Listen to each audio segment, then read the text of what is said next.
There's been some new information that has come to light in regards to the cryptocurrency and James Aspie debacle I feel is necessary to discuss. So let's talk about it. James Aspie has been taking donations and talking about investing in this cryptocurrency stock called EWT from his supporters and followers. Apparently James Aspie strongly believes in this stock and what its purpose is. I'm not going to go too deep into what EWT is, but EWT is basically a type of cryptocurrency that has to do with renewable energy. People feel they have been deceived by James Aspie because I guess they were under the impression that James was going to use the donation money for like some type of animal sanctuary or something directly related to saving animals. People are also upset at James because he has been promoting this EWT stock to his followers kind of indirectly and viewers in hopes that more EWT shares will be purchased so that the price on the stock will go up eventually. I'm assuming that once the price on the stock goes up enough, I'm guessing double the amount James bought into at, he'll cash out of the stock. And the only reason why I'm saying that is because he keeps talking about doubling his money. So I'm guessing if he bought in at 9, he's waiting for it to go into around like $18 before he cashes out. But I could be completely wrong about that. People are pissed about this because this is what is considered a pump and dump scheme in the stock market sector. And James is indirectly promoting the purchasing of this stock to his followers and viewers, I guess. So here's where I'm going to weigh in on this topic. First and foremost, I don't understand why people are getting involved in the stock market, whether James Aspie is promoting it or not. The stock market is a whole different ballgame here, people. Stocks do not care about your emotions or how good the intent of the company is. I mean, you just have to know, or you have to know how to analyze a company rather than just looking at a squiggly line going up or down like this creepo here is doing. More on this guy in a bit. An investment opportunity is only as good as the financial intelligence of the investor.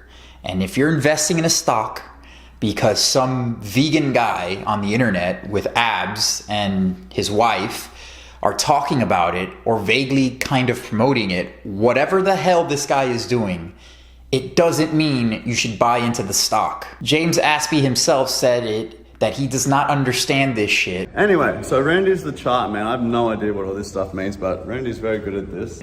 So why is anyone listening to him in regards to a subject he has openly admitted to not knowing anything about?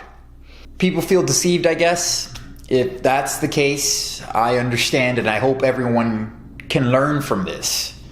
Don't take financial advice from people who openly admit they don't know what they're doing. Which leads us to this guy. This guy right here is James Aspie's friend who supposedly is the brains behind all this. And I'm just blown away that anyone would even buy into this nonsense just because James Aspie says Randy understands this stuff and shows a stock chart. Also, apparently, this guy is a complete quack, as shown by 2 videos from another content creator by the name of Maggie Sargent. I'll put some links in the description box down below of her videos so you can check them out for yourself. The videos are long, but I'll summarize real quick in regards to this Randy friend of Aspie's, of James Aspie's. Maggie was contacted by Randy to do some type of filming or some type of project, and he talked all this like obvious bullshit about how much money everyone was going to be making and how Maggie was going to be a part of all this, yada yada yada, spitting all this bullshit.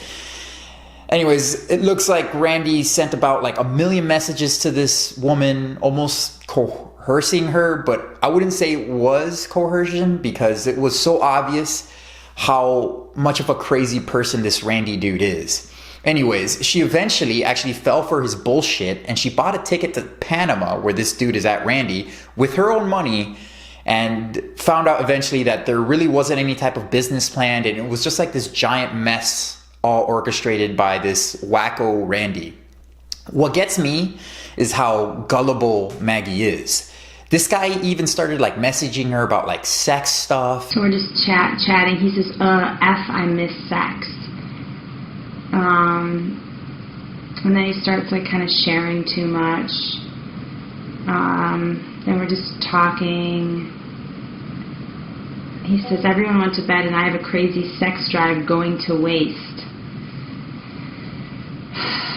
This got a little bit like creepy, and I'm like part of these creepy messages. I'm kind of like flirting with him right now. Then she eventually admits to kind of like playing along with it for a little, and she apparently believes some of the bullshit about all this money everyone was going to be making, which really makes me question the aptitude of Maggie's common sense if everything she is stating is true. What I do think is 100% true is how much of a blatant creep this Randy guy is, and I really do hope he's on some type of drug, because it would at least explain how awkward this guy is, or at least give some type of justification why he is the way he is. This also makes me question James Aspey's intelligence as well when he is receiving financial advice from a quack like Randy.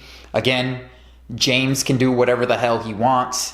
I just think it's extremely weird that he would have anything to do with that strange guy, but whatever. I'm not going to judge James for being friends with Randy, because I don't know what type of relationship they have, and I don't know who he is other than some of the activism videos I've seen from him over the years. And don't get me wrong, people, I don't know who Randy is either, but I feel it's fair to pass judgment on the guy as a certified weirdo solely based on how he behaved with all the messaging and awkwardness with Maggie, Sargent. Just my 2 cents. If you don't believe me, then check out Maggie's videos. As I said, videos are down in the description box down below. So what is the moral of this story? Take care of your money. If you want to donate money, do as much research as possible before you give your money away. If you want to invest your money, make sure you educate yourself first on whichever investment you want to do. If you want to be vegan and make money, then be vegan and make money without being shady or a weird creep. So that's about it, guys. That's pretty much all I have to say. It's pretty simple. Just be careful with all this shit. And I hope you're all doing well. Please know I appreciate every single one of you. That being said, please feel free to do any of the 3 things you see behind me if you haven't already. I'm the Natural Hulkster. I want to thank you all for watching, and please stay tuned for the next one.